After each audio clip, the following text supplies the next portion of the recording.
ಬೆಳಗ್ಗೆ Navanagar police ಸ್ಟೇಷನ್ದಲ್ಲಿ ಮಗುದು kidnap ಪ್ರಕರಣ ದಾಖಲಾಗಿತ್ತು. ಸೊ ಅದು ಮುಂದೆ ಬೆಳಗ್ಗೆನೇ ಕೂಡ ತಮಗೆಲ್ಲರಿಗೂ ಕೂಡ ಪ್ರಕರಣದ ಬಗ್ಗೆ ಬ್ರೀಫ್ ಮಾಡಿತ್ತು.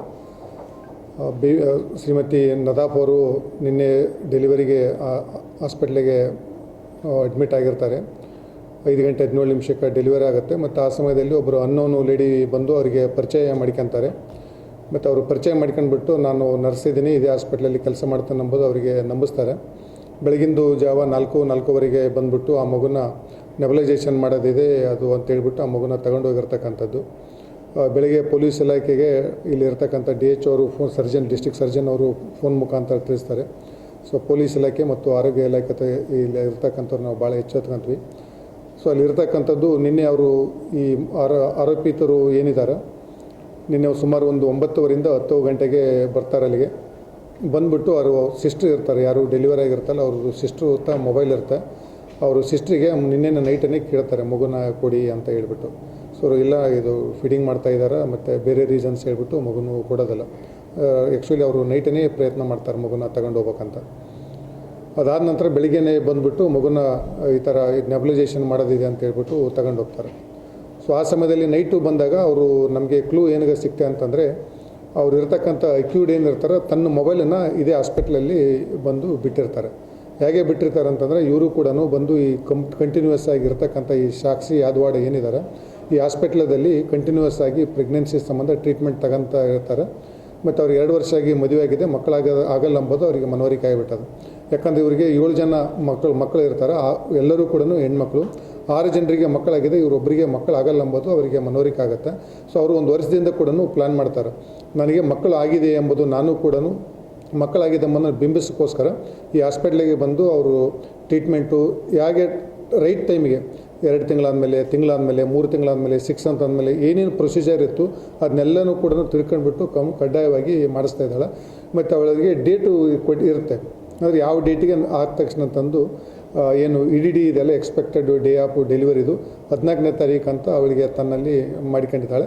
ಮತ್ತು ಅದನ್ನು ಕೂಡ ಮನೆಯವರಿಗೂ ಕೂಡ ಹೇಳಿದಾಳೆ, ನಂದು ಈ ಥರ ಡೆಲಿವರಿ ಆಗುತ್ತಾ ಅಂತ ಹೇಳ್ಬಿಟ್ಟು ಅಲ್ಲಿರ್ತಕ್ಕಂಥ ಅಕ್ಕ ಮತ್ತು ತಂದೆ ತಾಯಿಗೂ ಕೂಡ ಕರೆಸ್ಕೊಂಡಿದ್ದಾಳೆ. ಬಂದು ಈ ಹಾಸ್ಪಿಟಲ್ದಲ್ಲಿ ಒಂದು OPD ಮಾಡ್ತಾಳೆ, ಯಾವುದೂ ಕೂಡ ಅಡ್ಮಿಷನ್ಗೆ ತಗೊಳ್ಳಲ್ಲ. ಆ OPD ಸ್ಲಿಪ್ ಮೇಲೆ ಇಲ್ಲಿ ಬಂದು ಇರ್ತಾಳೆ. ಅವಳಿಗೆ ಯಾರು ಬರ್ತಾರೆ ಈ ಡೇಟಿಗೆ ಅಂತ ಅಂದ್ಬಿಟ್ಟು ಎಲ್ಲಿ ಡೆಲಿವರಿ ಇರ್ತಕ್ಕಂಥದ್ದು ತುಂಬ ರಶ್ ಇದೆ, ಎಲ್ಲಿ ಡೆಲಿವರಿ ಆಗ್ತಾವೋ ಏನಂಬುದನ್ನು ಕೂಡ ಐಡೆಂಟಿಫಿಕೇಷನ್ ಮಾಡ್ತಾಳೆ. ಈ ಮಗುದು ಡೆಲಿವರಿ ಆದ ತಕ್ಷಣ ಬಂದು ಅವಳಿಗೆ ಹೋಗ್ತಾಳೆ, ಆಯಿತಾ ಡೆಲಿವರಿ ಆಯಿತು ಅಂತ ಹೇಳ್ಬಿಟ್ಟು. ನಂತರ ರಾತ್ರಿ 9:00 ಬಂದು ಅಲ್ಲಿ ತನ್ನ ಎಲ್ಲಿ ಹಾಸ್ಪಿಟ್ಲಿಗೆ ಕರ್ಕೊಂಡು ಬಂದಿರ್ತಾಳೆ ತಾಯಿ ಹತ್ರ ಮೊಬೈಲ್ ಕೊಟ್ಟು ಅವಳು ಬರ್ತಾಳೆ. ಬಂದು ಈ ಶ್ರೀಮತಿ ನದಾಫ್ ಅವರು ಇರ್ತಾರೆ, ಮಗುಂದು ಏನಾಗಿರುತ್ತೆ ಅಲ್ಲಿ ಬಂದು ತನ್ನ ತಾಯಿ ತಂದ ನಂಬರ್ ಅಲ್ಲಿ ಇಟ್ಟು ಬಂದಿರ್ತಾಳೆ, ಅದೇ ನಂಬರಿಗೆ ಕಾಲ್ ಮಾಡ್ತಾಳೆ. ನಾನು ಡಾಕ್ಟರ್ ರಾಥೋಡ್ ಅಂತ ಮಾತಾಡ್ತಾ ಇರ್ತಕ್ಕಂಥದ್ದು, ನಿಮ್ಮ ಮಗಳಿಗೆ ಡೆಲಿವರಿ ಆಗಿದೆ ಅಂತ ಹೇಳಿಬಿಟ್ಟು ಅವರಿಗೆ ನಂಬಿಸ್ತಕ್ಕಂಥ ಪ್ರಯತ್ನ ತಾನೇ ಮಾಡ್ತಾಳೆ. ಅದು 2 ಕಾಲು ಮಾಡಿರ್ತಕ್ಕಂಥ ಬೇಸ್ಡ್ ಆ ಕಾಲ್ ಮೇಲೆ ನಮಗೆ ಇದು ಯಾರ್ದು ಸಸ್ಪೆಕ್ಟೆಡ್ ಕಾಲ್ ಇದೆ ಅಂತ ವೇರ್ ಮಾಡಿದಾಗ ಅದ್ರ ಲೊಕೇಶನ್ ತಂದಾಗ ಇದು ಹಾಸ್ಪಿಟ್ಲದಲ್ಲಿ ಇರುತ್ತೆ. ಸೊ ಪೊಲೀಸವರು ಮತ್ತು ಆರೋಗ್ಯ ಇಲಾಖೆದವರು ಇದೇ ಮಗು ಇಲ್ಲೇ ಇರ್ಬೋದು ಎಂಬುದು ಪರಿಶೀಲನೆ ಮಾಡಿದಾಗ ನ್ಯೂನೆಟಲ್ ಕೇರ್ ಏನಿರುತ್ತೆ ಅಲ್ಲಿ ಅವಳು ಮಗುನ ಕರ್ಕೊಂಡು ಮಲಿಗೆ ತರದಿರುತ್ತೆ. ಡಾಕ್ಟ್ರು ಅವರೆಲ್ಲ ಪರಿಶೀಲನೆ ಮಾಡ್ತಾರೆ, ಇವ್ರಿಗೆ ಈ ಥರ ನಿನ್ನೆ ಡೆಲಿವರಿ ಆಗಿರ್ತಕ್ಕಂಥದ್ದು ಯಾವುದೂ ರಿಪೋರ್ಟ್ ಇಲ್ಲ. ಮತ್ತು ಈ ಡೆಲಿವರಿ ಆದ ತಕ್ಷಣ ಇಷ್ಟು ಬೇಗನೆ ಓಡಾಡ್ತಕ್ಕಂಥದ್ದು ಸಾಧ್ಯ ಇಲ್ಲ. ಮನವರಿಕೆ ಆದಮೇಲೆ ಕ್ವಶನ್ ಮಾಡಿದ ಮೇಲೆ ಅವಳು ಒಪ್ಕೊಂತಾಳಿಲ್ಲ, ನನಗೆ ಮಕ್ಕಳಾಗಿದ್ದಿಲ್ಲ.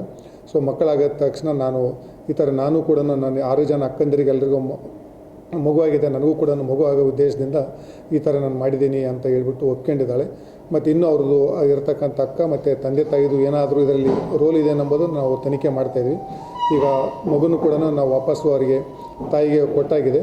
ಮತ್ತು ಮುಂದಿಂದು ಏನು ಕಾನೂನು ಕ್ರಮ ಇದೆ ಆ ಕಾನೂನು ಕ್ರಮನ ಮಾಡ್ತೀವಿ.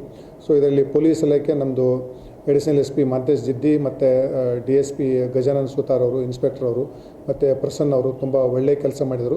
ಇದ್ರ ಜೊತೆಗೆ ನಮಗೆ ಮುಖ್ಯವಾಗಿ ಇಲ್ಲಿರ್ತಕ್ಕಂಥ ವೈದ್ಯಾಧಿಕಾರಿಗಳಿರ್ತಕ್ಕಂಥ ಮಾನೆಯವರು ಮತ್ತು ಎಂಟೈರ್ ಅವ್ರದ್ದು ಟೀಮು ಕೂಡ ಅವರು ಕೂಡ ತುಂಬ ಸಪೋರ್ಟ್ ಮಾಡಿದರು ನಮಗೆ.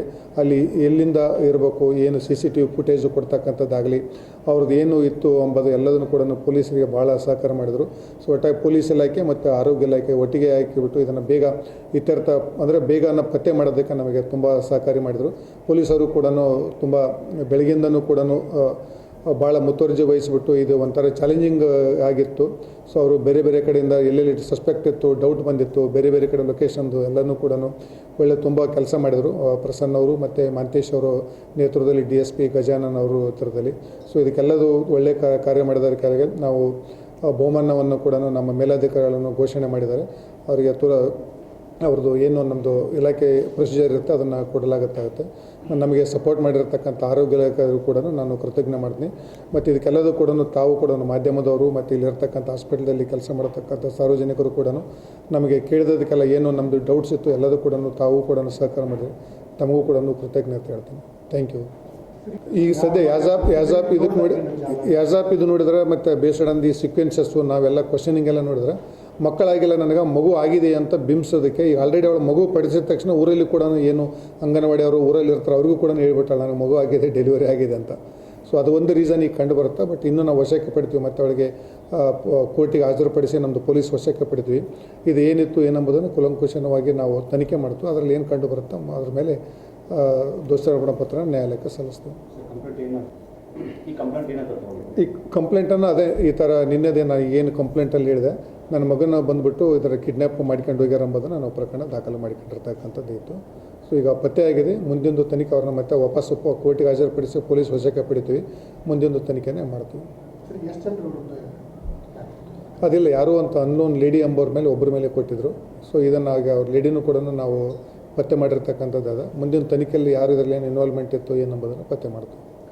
ಬಟ್ ಅವಳು ಚೆನ್ನಾಗಿ ಪ್ಲ್ಯಾನ್ ಮಾಡಿಕೊಂಡಿದ್ದಾಳೆ. ಯಾರು ಇದನ್ನು ಕೂಡ ಪ್ಲ್ಯಾನ್ ಮಾಡಿಬಿಟ್ಟು ತನಗೇನೇನು ಸಮಯಕ್ಕಾಗಿರ್ಬೇಕಾಗಿತ್ತು ಡಾಕ್ಯುಮೆಂಟೇಷನ್ನು ಕೂಡ ಪ್ರಿಪೇರ್ ಮಾಡಿಕೊಂಡಿರ್ತಕ್ಕಂಥದ್ದು ಕಂಡು ಬರುತ್ತೆ. ಮುಂದಿನ ತನಿಖೆಯಲ್ಲಿ ನಮಗೆ ಗೊತ್ತಾಗುತ್ತೆ. ಮತ್ತು ಫರ್ದರ್ ಏನಾದರೂ ಡೀಟೇಲ್ಸ್ ಇರ್ತದೆ ನಿಮಗೆ ತಿಳಿಸ್ತೀನಿ. ಸಾಕ್ಷಿ ಗಾಯ ಇದು ಯಾದವಾಡ ಏಜು